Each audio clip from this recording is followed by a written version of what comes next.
Welcome to Your Partnerships Meets again, and I'm so happy to have Anna J on the sofa with us here in the Corcoran Media Studio. First time you've been out to Corcoran Media. What do you think? It's amazing, I mean, you got winged straight in. I did. Well, thank you so much for inviting me. What an amazing space this is. That's okay. I'm glad you could join us. I'm sure it's probably the first of many visits, but glad you can make it out here. And you've already met Shane. I can only but apologize for that. So that's all good. But they'll take great care of you. So tell us a little bit about what you do. We've been talking off air before we went on and everything, but fascinating the people you work with and what you do and how you come in and just solve those problems is basically what it amounts to. So tell everybody watching how it works. Okay, so I'm the Managing Director of Public Leaders Appointments, which is an executive search consultancy.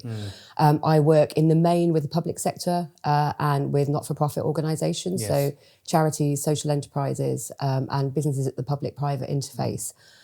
Basically, I'm engaged to work with organisations to provide them support and advice around senior and board level appointments. I work at, as I say, kind of senior level, so execs, chief execs, and then with charities of trustee appointments, so trustee and chairs, and then with other organisations, kind of non-executive director and chair appointments.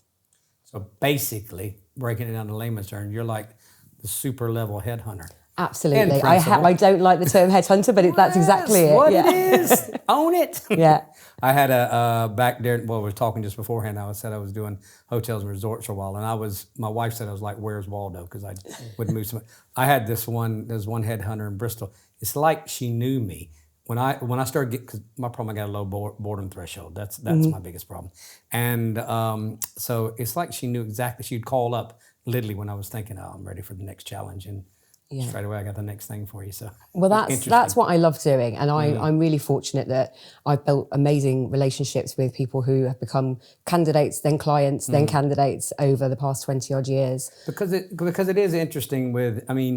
Most CEOs will only be there for a certain amount of time anyway. It's not a career. Well, it is a career being a CEO, but you don't stay in one organization for very long normally. I mean, what would you say the average length is in principle? Oh, goodness. I mean, it really varies. I work with some charities. I've made a couple of chief exec appointments over the past 12 months where the chief exec has been there for an extraordinarily long time and left a wonderful legacy, but it was definitely time for somebody new. I was going to say, sometimes it can be too long, can it? Absolutely. And the same goes for boards, actually. With board governance, now there are, tenures put in place for board members.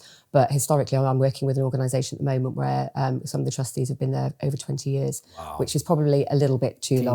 Because it doesn't bring in new ideas and new thoughts and procedures and everything. Anyway, not meaning that for everybody out there has been on there's real benefit from it. There's like a corporate memory, I guess. And obviously people, if they're trustees, they're giving their time voluntarily. So that's wonderful. But you do need a mixture of kind of fresh blood, fresh ideas, and to diversify those boards as well. So do you deal in actual regular corporate stuff as well, or? I do occasionally. So I spent a time, I've done what I do for 20 years, previously for other firms and 7 years for myself.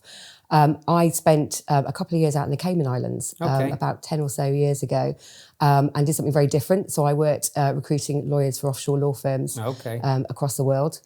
So that was a real departure from public sector and voluntary sector. Cayman Islands. There's a lot of memories of Cayman Islands, but anyway. Oh, really? Okay, yeah. We can talk about that later, maybe. But yeah, so that was a real departure, not necessarily something that aligned hugely with my values, but you put the same principles in place. And for me, I love what I do because it's all about people. So for me, it was headhunting, lawyers. So you said it now. I did. Now you've said it. You've broken the seal, Rock. But approaching people from mainly from UK law firms and others, and from other Commonwealth firms to join firms in Cayman, BVI, Jersey, etc. And I loved it for the people side of it. It was a very different market. More recently, whilst my practice has been entirely around the kind of public and not-for-profit sectors, earlier this year, last year, I was approached by an HRD of a law firm who wanted me to support them with kind of a quasi non-exec appointment, an advisory appointment. They'd grown quite significantly and quite rapidly through acquisitions of other regional law firms. And what they needed, their board needs somebody who can go in and provide them with some support and advice, particularly with a kind of financial perspective on things around the acquisitions, lessons learnt, looking to the future as they continue to grow. So I appointed that person, and then I've just appointed their finance director. So off the back of that, I thought I would have a little spin-off. So I've now got PLA professional services as well. So in the main, I'm still kind of focusing on my core offering, but equally, I've really enjoyed doing something quite different as well. Oh, it is totally different. Yeah. And we can, I've talked to you about this later on, but I mean, your partnership is what we're here for, but we have another arm called the Elite Club. I'll need to talk to you about on some different connections that will be able to help. So, because we got a lot of people in the Elite Club that also look into NEDs and things of this nature as well, as well as CEO. But it'd be interesting to talk about that. Absolutely. And that's what's really interesting as well, working with a kind of private sector organisation, because a lot of the non-exec appointments that I make and trustee appointments are people from different sectors. You don't want just people who come from social sector. So having those networks and keeping some currency in understanding what's happening in different areas and organisations. My wife worked for Scope for many years.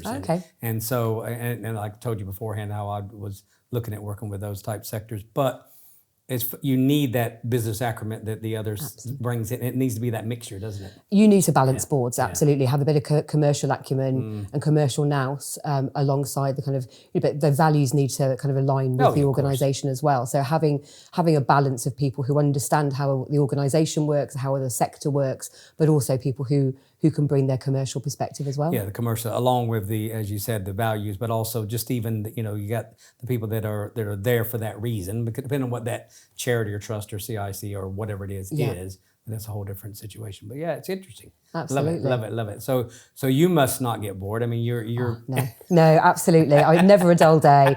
Never, and it's also varied, the work I do. Yes. So at the moment I'm working with, I think I've got kind of 5 live organisations that I'm working with, and a couple more coming up at the moment, where I'm kind of taking briefings and starting to think about what we need for their organisation. So every day is completely different. I'm working with some small Cornish charities. I'm working with some national organisations, working with a local authority in the Midlands. So the challenge is remembering who you're speaking to. I have so many conversations with prospective candidates, and so when you're managing so many roles all at once, it's kind of remembering, okay, I'm speaking to that person about that job or that person about that board role, but so far no major bloopers.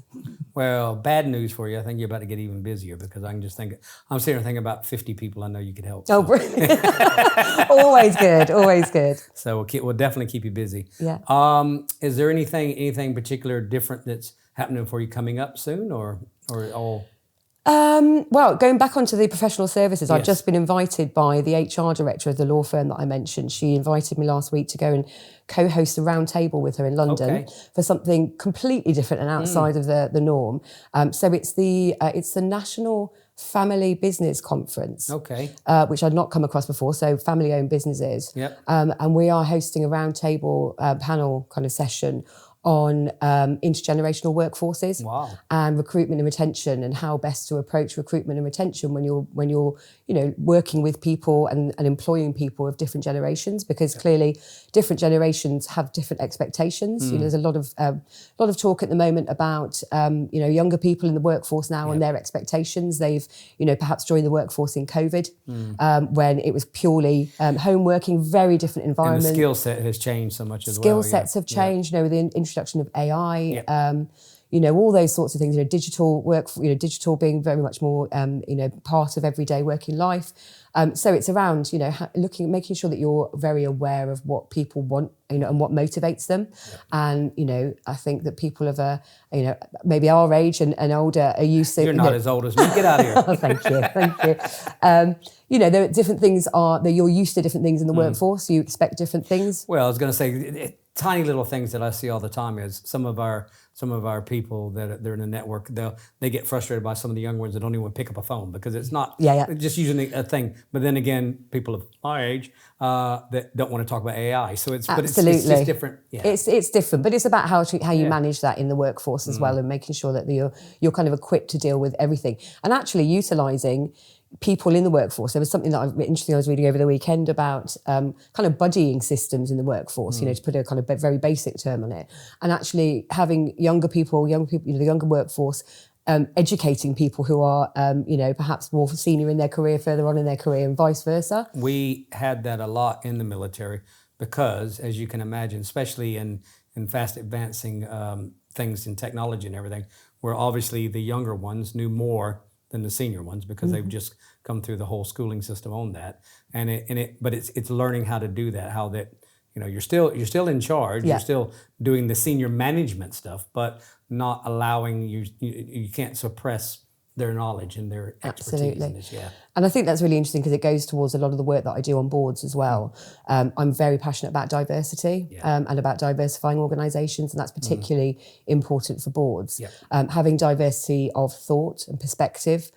So obviously protected characteristics, it's really important to have representation at board level, but equally I'm a champion of something called the Young Trustees Movement, which is anybody up to the age of 30. And I'm really proud to have appointed a number of young trustees.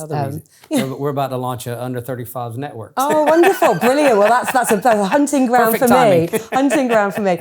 But it's brilliant what people under the age of 30, even people in their 40s are kind of young compared to a lot of the boards I work with. And it's just about different perspectives, different lived experiences. Lived experience is another one. So if I'm working with a charity, I always try and encourage the board to consider bringing people onto the board who have lived experience. So for example, a mental health charity, people who have experienced mental health themselves, or, and people maybe who've used even their services. So they have an experience themselves. You have to be careful about people ensuring that they are bringing to the table an overall view and that they're representing or thinking about everybody that uses the services rather than just their own experience or their child's experience, etc. But it's something that I'm really passionate about. Particularly in Cornwall, I do a lot of work around diversifying boards. There are still quite a lot of boards which are, the makeup of them are a certain age and stage and demographic.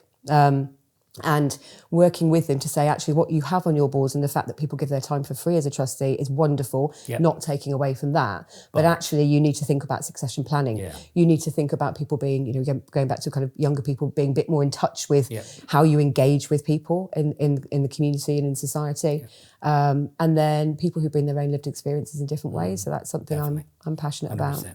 I just glanced at the time. We're running out of time here. We're going to probably talk about 3 hours afterwards. So, but no, I really want to appreciate you coming in. Glad you could come to the studio as well. Hope you'll come back and use it some more in the future. And there's about 50 things to the network that we'll need to talk about as Wonderful. Well. But yeah, it's been really great to have you on set. Super. Thank you so much for it. All right, thank you much. And back to you, Shane, in the studio.